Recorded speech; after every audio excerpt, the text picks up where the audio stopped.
Assalamualaikum warahmatullahi wabarakatuh. Hello guys, I am Ahmad Mustoli. Welcome to Comparative Literature class. This is a continuation or the next level of literary criticism. In literary criticism, you have already discussed and studied some theories and approaches to analyze and interpret literary works, whether it is a drama or poetry, prose, or movie script. In this course, your ability and your understanding in analyzing literary work will be also used to compare or to analyze at least two literary works. Okay. And we call it this course as comparative literature. In bahasa we call it as sastra bandingan. Jadi intinya mata kuliah ini adalah sebuah mata kuliah yang mempelajari bagaimana caranya melakukan sebuah penelitian terhadap minimal 2 karya sastra. Nah, karya sastra yang seperti apa yang dapat dibandingkan? Nah, akan kita pelajari dalam perkuliahan selama 1 semester ini. Oke. The credit of this course is 2 credit. And this is recommended for the 5th semester. With the assumption that you have already passed the literary criticism course. To handle this course, I'm not only one.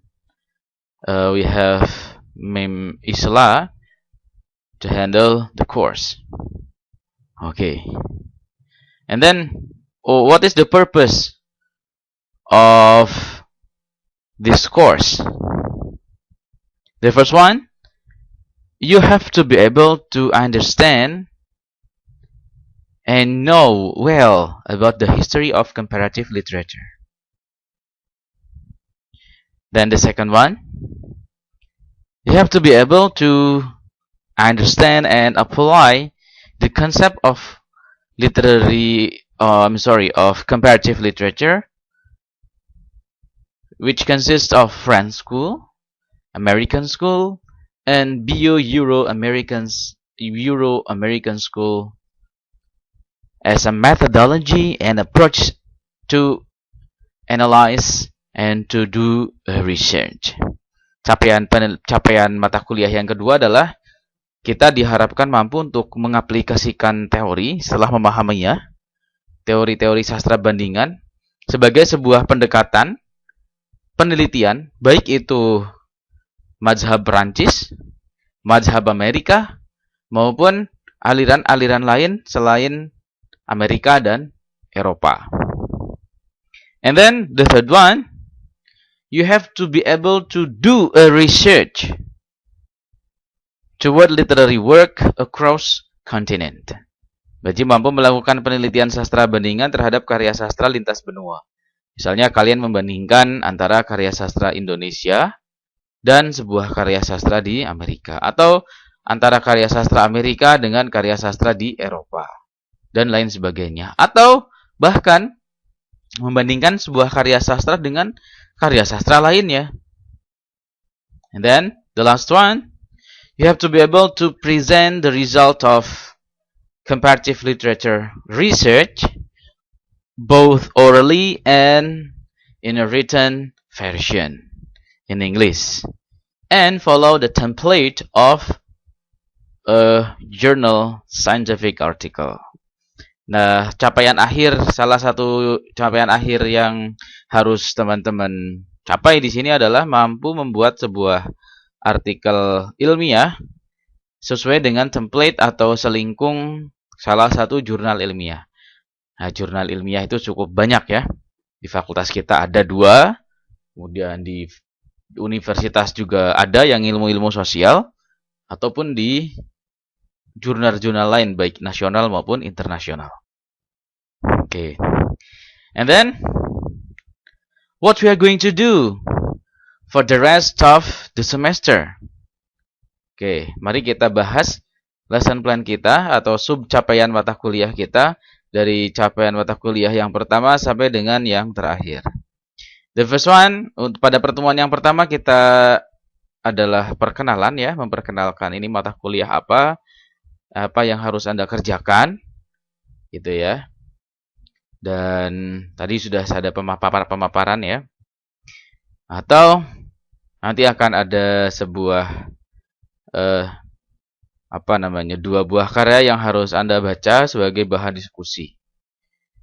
Oke, pada pertemuan yang kedua, in the second meeting, the goals of the second meeting is to understand and apply the four approaches in comparative literature research. Nah, jadi pertemuan yang kedua saya masih akan mereview, menjelaskan ulang 4 basic pendekatan sastra. Ini yang sudah pernah mendapatkan kritik sastra atau literary criticism mungkin sudah cukup familiar dengan 4 pendekatan yang diusung oleh Abrams ya. Ada mimetic, ada pragmatic, expressive, and also we have pragmatic approaches. Oke. Nah, karena apa? Sastra bandingan itu sebuah metode nantinya ya. Jadi sebuah metode. Tetap kita memerlukan teori-teori yang lain. Misalnya feminisme. Kalau misalnya kita menganalisis sebuah karya sastra menggunakan teori feminisme, misalnya existentialist feminism, feminis eksistensial. Hanya satu karya sastra saja, nggak masalah. Ada karya, kemudian kita analisis dengan perspektif feminisme. Nah, kalau misalnya menggunakan comparative literature, itu artinya kita menganalisis 2 karya sastra menggunakan teori feminisme, kemudian setelah 2 karya sastra tersebut dianalisis satu persatu, dibandingkan. Begitu kurang lebih. Nah, maka teori-teori sastra juga masih diperlukan di sini. Nah, and then in the third meeting, we are going to discuss the French school, comparative literature French school. Kita akan membahas secara garis besar sastra bandingan mazhab Prancis. Termasuk sejarah sastra bandingannya ada di sini nih. Pada sub CPMK yang ketiga atau meeting yang ketiga. The fourth meeting, kita akan membahas the concept of influence. Ini merupakan masih bagian parsial dari sastra bandingan mazhab Prancis. Sampai ke pertemuan yang ke-7. Kita masih akan membahas sastra bandingan mazhab Prancis. Ada the concept of borrowing, imitation, and reception, and then school genres and ideological echoes, image and verbal echoes, and human figure. Itu sampai ke pertemuan yang ke-7. And then in the 8th meeting, we have midterm exam. Pada pertemuan yang ke-8, kita punya what is it we call it as? Midterm exam ya, atau ujian tengah semester. Nah, after midterm exam, we are going to discuss American School, comparative literature in American School perspective. Nah, American School itu terdiri dari parallelism and intertextuality. Konsepnya ada 2, ada paralelisme dan intertekstualitas. Itu ada di American School. So, cukup berbeda dengan madhab Prancis. Karena madhab Amerika ini muncul sebagai reaksi terhadap apa yang ada dan diusung oleh French School. After French School and American School, we talk about parallelism and intertextuality. We comes to comparative literature beyond Euro-American perspective.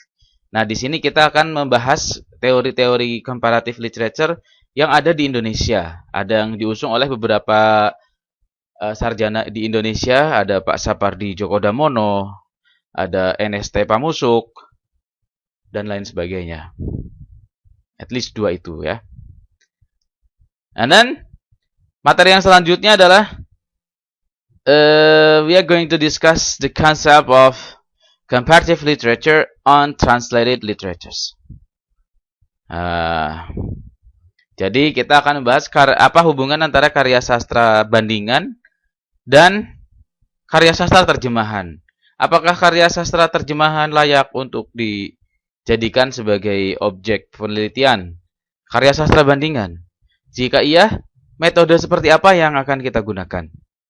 What kind of method and approaches we have to use to analyze a translated literatures? Jenis translated literature semacam apa yang akan kita teliti? Misalnya, apakah kita akan meneliti misalnya ada satu karya sastra dalam bahasa asing diterjemahkan, ada versi A, versi B misalnya ya, ada beberapa penerjemah, kita analisis bisa, ataupun kita menganalisis karya asli dan karya sastra terjemahannya. Is there any difference? Oke. Kemudian mengaplikasikan konsep comparative literature on translated literatures dalam penelitian sastra bandingan. Setelah mempelajari teori, kita praktek. Pelajari teori, kita praktek. Pertemuan yang ke-13, kita akan membahas adapted literatures atau alih wahana in bahasa Indonesia. Alih wahana itu juga bisa disebut transformasi, tapi dalam khazanah kesusastraan itu lebih sering disebut dengan karya sastra adaptasi. Misalnya dari novel menjadi film, atau ada dari game menjadi film gitu ya. Apa itu? Hunger Games bukan? Ya, mungkin ya. Nah, pada pertemuan yang ke-14 mengaplikasikan penelitian karya sastra bandingan terhadap karya sastra adaptasi.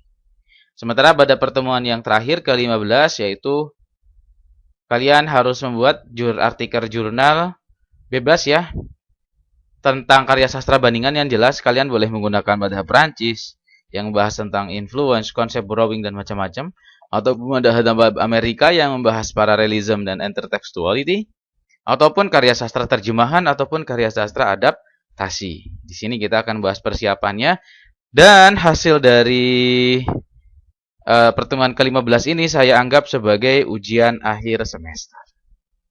Itu yang berupa artikel jurnal ilmiah. Oke. Dan itu semuanya akan ada contohnya.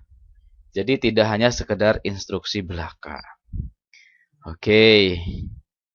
Nah, kemudian apa saja referensinya?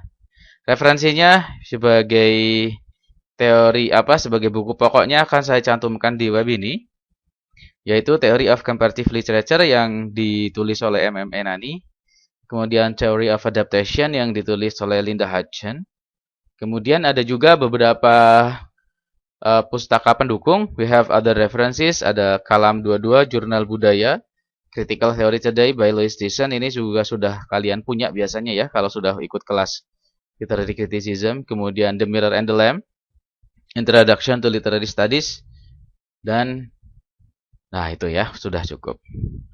Oke. Mengenai penilaian about grading masih sama ya, the grading of this course. We have 10 for behaviors, 30 for task and or assignment, 30 for midterm, and 30 for final exam. Okay, this is enough for today's meeting or for this week's meeting. I would close this video and I hope you'll be ready on next meeting. I hope next meeting we could have a Zoom meeting. Okay, thank you very much. Assalamualaikum warahmatullahi wabarakatuh.